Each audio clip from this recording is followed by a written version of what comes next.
The sun began to set, casting long shadows over the grove where Buddha and his disciples gathered in silence.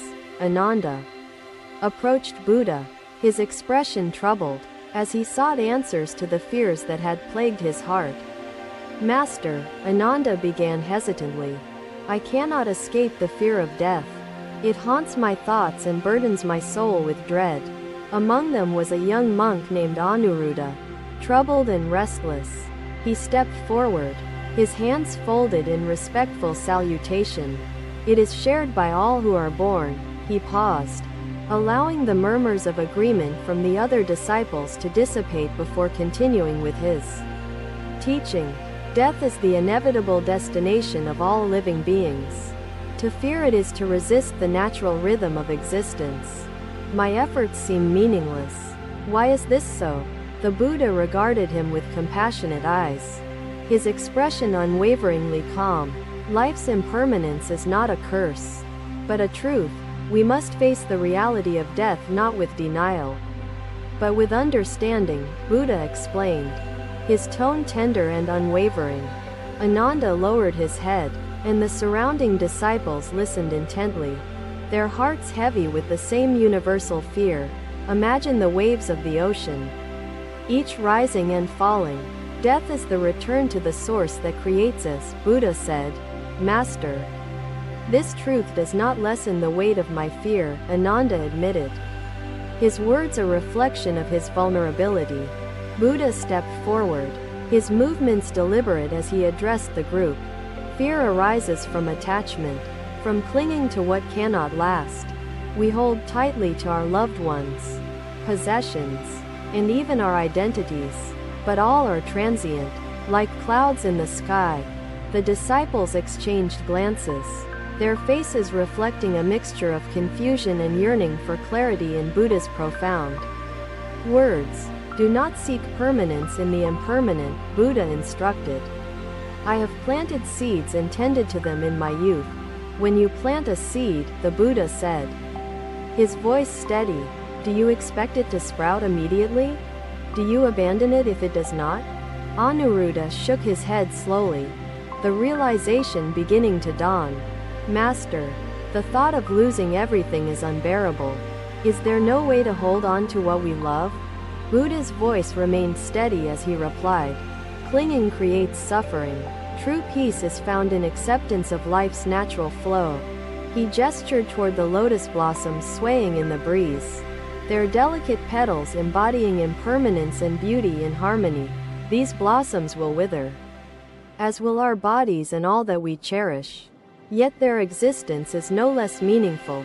The disciples leaned closer, captivated by the wisdom that emerged from Buddha's simple yet profound observations of the world. Ananda sighed deeply, his voice faltering. How can one find courage in the face of something as daunting and inevitable as death? Buddha's expression remained calm, his presence radiant with the depth of compassion and the strength of his conviction. Courage comes not from conquering death, but from embracing the truth that life itself is a fleeting gift, Buddha said. Master, how can one embrace the impermanence of life without despair overshadowing the joy it holds? Ananda asked earnestly. Buddha's answer carried the gentle assurance of his understanding. By seeing impermanence as a teacher, not as an enemy, death teaches us to cherish life fully, to live with purpose, and to extend compassion to all sentient beings, Buddha explained. Ananda's eyes glistened as he absorbed Buddha's words, the fear within his heart slowly giving way to a budding sense of peace. The flame of a candle burns brightly before fading. Life is no different, and its light is its own value. Master, your wisdom comforts me, but my fear persists. How can I let go of this darkness entirely? Ananda asked. Buddha approached closer, his steps deliberate, and his tone grew even more gentle as he addressed Ananda's vulnerability. Ananda, letting go is not an act of erasure, but an act of releasing attachment and finding freedom within truth. We are like travelers passing through a landscape. The journey, though temporary, is worth every moment it offers, Buddha said. The disciples, including Ananda, sat in silence, absorbing the profound wisdom that emanated from Buddha's every word and presence. Fear of death can only be transcended when we accept it as an integral part of the cycle of existence. Master, your teachings reveal the path forward, but I am still scared. Will this fear ever fully leave me? Ananda asked. Buddha offered him an empathetic smile, his presence a beacon of calm amidst the storm of uncertainty within the group. Fear lessens when wisdom grows. Look deeply into life, and you will see that every ending gives rise to a new beginning. We are born from the earth and return to the earth. There is no separation, only continuation, Buddha reminded his disciples. Ananda's breathing slowed, and a faint serenity began to replace the weight of his despair as he reflected on Buddha's wisdom. Master, your words have brought me comfort. Though the path ahead remains unclear, Ananda admitted, his voice steadier than before. The path lies not in clarity, but in courage and acceptance, Buddha responded. Fear fades when understanding and compassion flourish. The disciples bowed their heads, their hearts touched by Buddha's teachings, and the grove became a sanctuary of shared reflection. Ananda felt gratitude swell within him, his fear no longer an insurmountable obstacle but a teacher guiding him toward peace. Buddha stood beneath the sala trees, his presence a calming force as the disciples prepared to confront their fears with newfound resolve. The sun dipped below the horizon, its light fading gently, as the grove grew quiet with reverence for life's impermanent nature. Another day began with the gentle sounds of morning. Buddha rose and gathered his disciples, their hearts weighed with contemplation. Another day, they traveled together toward a charnel ground, the resting place of the departed, where reality often confronted comfort. Another day, the disciples followed Buddha silently, their steps hesitant as they approached the space that held remnants of the dead. Another day, the air was thick with the scent of earth and decay, stirring unease within the disciples' hearts. Another day, Buddha stopped, his gaze steady as he regarded the scene before them, his presence an anchor for the group. Another day, he turned to face the disciples, his expression calm and compassionate, as he prepared to deliver his teachings. Buddha began, "What you see here is the fate of all beings, the unavoidable truth that none can escape. Another day, our bodies will lay here, returning to the earth as all things must. This is the nature of existence." The disciples exchanged uncertain glances, their discomfort evident, but their respect for Buddha's wisdom holding them in place. Ananda averted his eyes, unable to confront the stark reality of mortality that lay visible before him. "Master," Ananda said, his voice trembling, "I cannot bear to witness such scenes. They only deepen the sorrow within me." Buddha's tone remained gentle. "Ananda, look closely. The truth does not create sorrow, it is attachment that stirs your suffering." Another day, these bodies were filled with life, joy, and pain. Now they return to the elements that formed them. Another day, observe the cycle, not with despair, but with understanding of the natural rhythm of all living things. Ananda hesitated, his gaze lingering on Buddha. "Master, how can I face this truth without succumbing to overwhelming fear?" Buddha responded, his voice steady. "Fear arises from resisting truth. Acceptance transforms fear into peace and sorrow into wisdom." The disciples listened attentively, their unease gradually giving way to a yearning for clarity in Buddha's profound teachings. Another day, consider the river that flows to the ocean.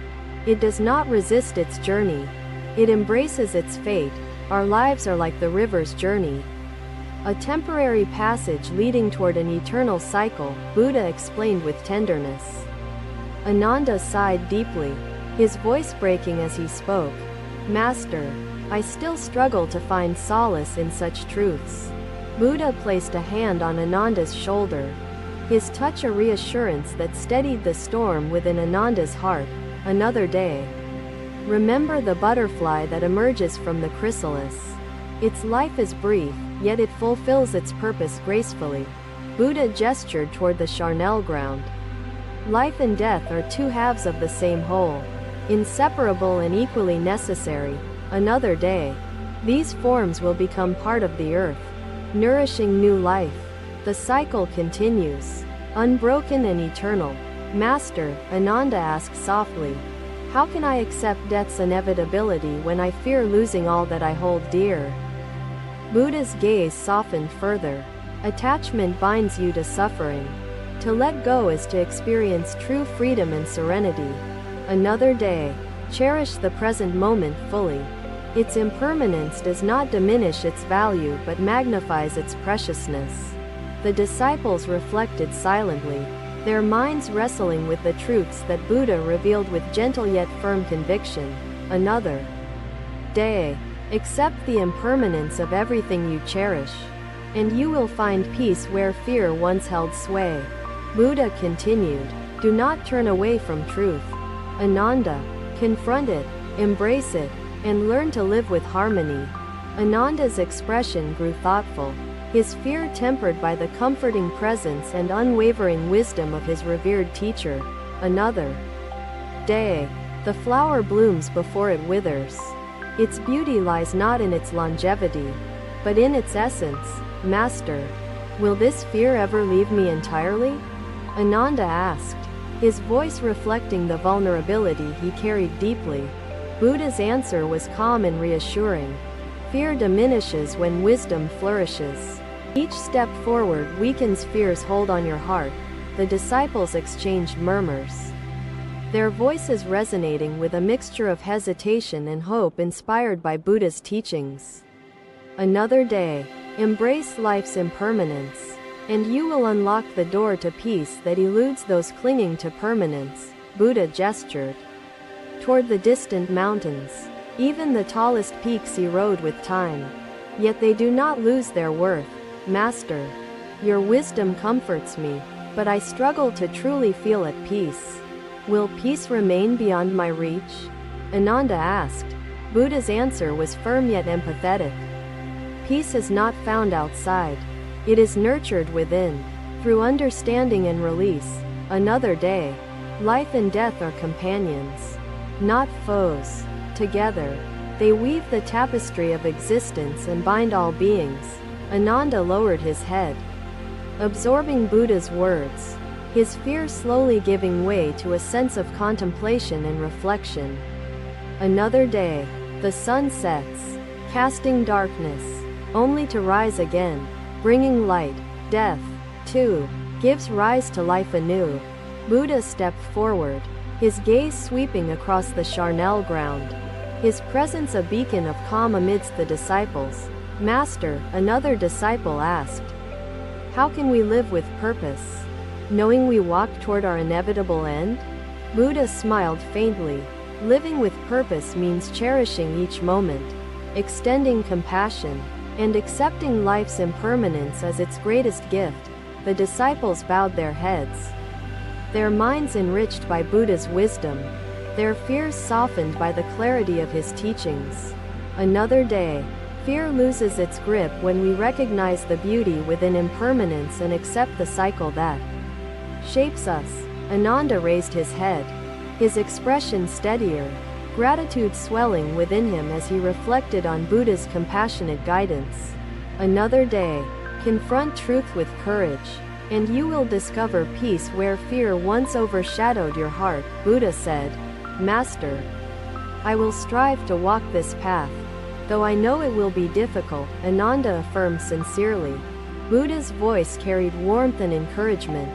Strive not for perfection, but for understanding. Fear fades as understanding grows stronger. The disciples returned to the grove, their hearts lighter, their minds enriched by the wisdom they carried within them. Another day. The sun dipped below the horizon, leaving the charnel ground behind. As Buddha's teachings lingered in their souls, another day dawned under the ancient Bodhi tree, where Buddha sat in quiet reflection as his disciples approached. Another day, they gathered around him, their hearts still pondering the teachings they had absorbed over the previous days. Another day. Buddha opened his eyes and spoke, his voice calm yet resonant, carrying the depth of his wisdom to all. Another day. He gestured to the surrounding world. Life and death are intertwined, like the roots and branches of this tree. Another day.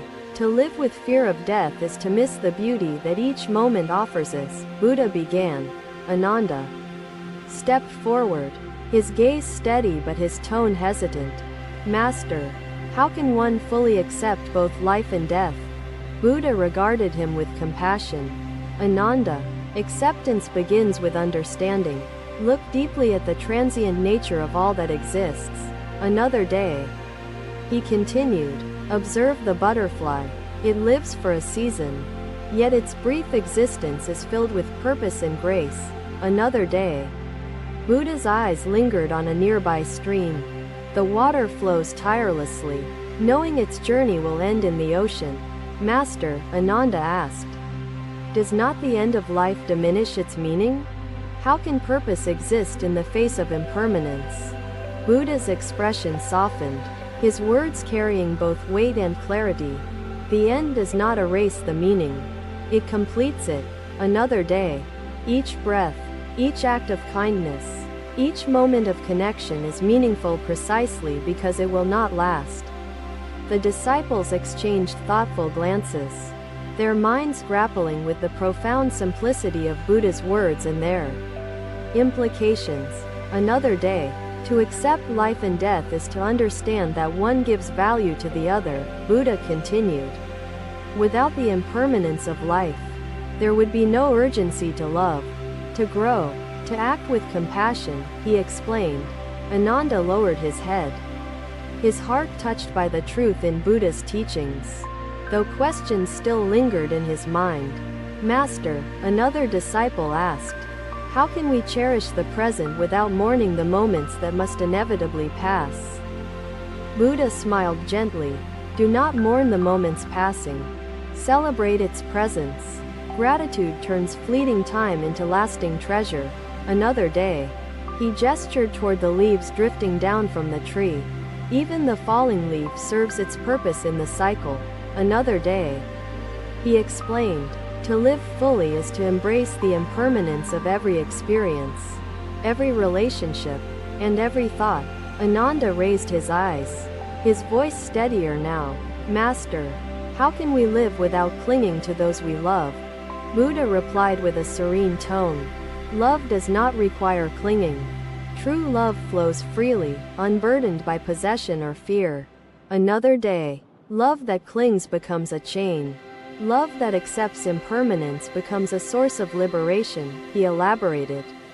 The disciples nodded slowly, their understanding deepening as they reflected on the wisdom conveyed through Buddha's gentle teachings. Master, Ananda said, your words resonate deeply, yet the heart resists. How can we overcome the resistance within ourselves? Buddha placed his hand on Ananda's shoulder. Resistance comes from illusion. See clearly, and resistance will melt like snow in spring. Another day. Buddha continued. Meditate on the truth of impermanence. Let it guide you to peace, not as an obstacle, but as a path. Another day. He added, the more you understand, the less you will fear. Fear cannot thrive where wisdom and compassion take root. Ananda's gaze softened, his posture relaxing as he felt the weight of his fears begin to lighten through Buddha's words. Master, another disciple interjected, is it selfish to seek peace when others still suffer in ignorance of these truths? Buddha responded gently, to find peace within yourself is not selfish. It is the foundation of helping others find peace too. Another day. Buddha explained, like a lamp lighting another. Your peace can illuminate the path for those still lost in darkness. Another day. He concluded, through acceptance, You liberate not only yourself but those who look to you for guidance and hope. The disciples sat in reflective silence, the resonance of Buddha's teachings harmonizing with the rustle of leaves in the breeze. Another day. Remember that the cycle of life and death is not a prison, but a rhythm to be embraced. Buddha turned his gaze to the horizon, where the sun dipped low, painting the sky with hues of gold and crimson. Another day. Let the setting sun remind you all things must end, yet within every ending, a new beginning awaits. Ananda's voice grew firm with sincerity. Master, I will strive to live with courage, to honor both life and its inevitable end. Buddha's smile was warm, his eyes reflecting the timeless wisdom that had guided countless souls before them. Strive with compassion. Another day. The disciples bowed their heads, their hearts united in purpose and their fears softened by the clarity of truth. Another day. The Bodhi tree stood as a silent witness to their transformation, its roots firm and its branches reaching skyward. His disciples nodded, their agreement resonating with the leaves rustling overhead, as if nature itself participated in the lesson. Buddha's attention returned to my basket, his fingers tracing its patterns with deliberate care. Thank you for watching. Buddha's teachings are always with you. Subscribe to our channel and we will see you in the next video.